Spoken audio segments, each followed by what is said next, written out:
అహీమెలెకు దైవజనుల సేవకుల కుటుంబ క్షేమం అంతటిని కూడా దోయేగు అనే ఒక వ్యక్తిని దావీదు విడిచిపెట్టడం వలన వాళ్ళందరి క్షేమాన్ని పోగొట్టిన వాడయ్యాడు. ఈరోజు ఒక పనికిరాని ఒక సహవాసాన్ని వదులుకోకపోతే నీ కుటుంబం అంతటిని ఇబ్బంది పెట్టిన వాడు అవుతావు.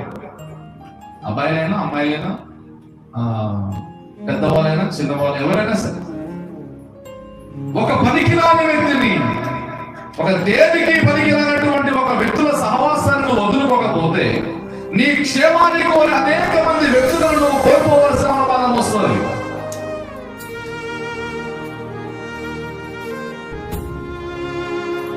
నిన్ను ఇబ్బంది పెట్టి నరకానికి తీసుకెళ్లే ఒక లక్షణం, ఒక పాపపు ఆలోచన, ఒక పాపపు చూపును వదులుకోకపోతే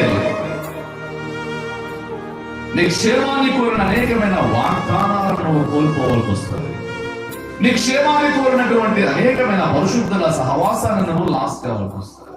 అభివృద్ధి అంటున్నాడు, ఆ రోజు నేను చూశాను, వాడు నన్ను చూశాడని నేను చూశాను, వాడు వెళ్ళి సౌలుకి ఈ విషయం చెప్తాడని కూడా నాకు అనిపించింది. కొన్ని అనిపిస్తే మనకి, నేను ఇలాగే కంటిన్యూషన్ అయితే నాకు లైఫ్ ఉండదు, నేను మారాలి నీకు అనిపిస్తుంది. ఎవరు చెప్పనవసరం, నీ మనసులో నేను తెలుస్తుంది. కొన్ని విషయాల్లో నేను ఈ విధంగా ఈ స్టైల్లో వెళ్తే, ఈ విధానంలో వెళ్తే, ఇట్లే మాట్లాడుకుంటూ పోతే, ఇట్లా నిర్లక్ష్యంగానే ఉంటే లాస్ట్ నా గతి ఇది కాకుండా అయిపోతుందని నీకు తెలుస్తుంది.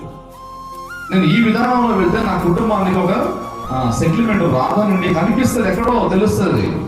దాన్ని మనం ఈజీగా పక్కన పెట్టకూడదు.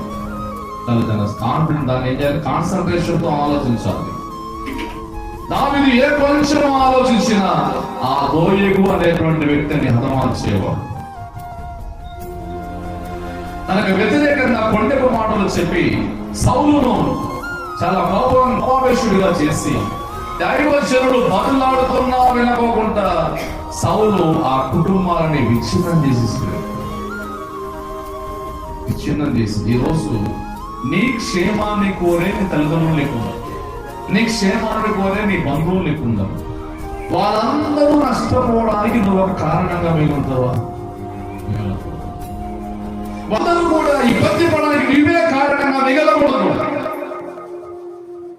ఆ ఇబ్బంది పెట్టడానికి కారణమైనటువంటి విషయాలను మనం వదిలేయాలి.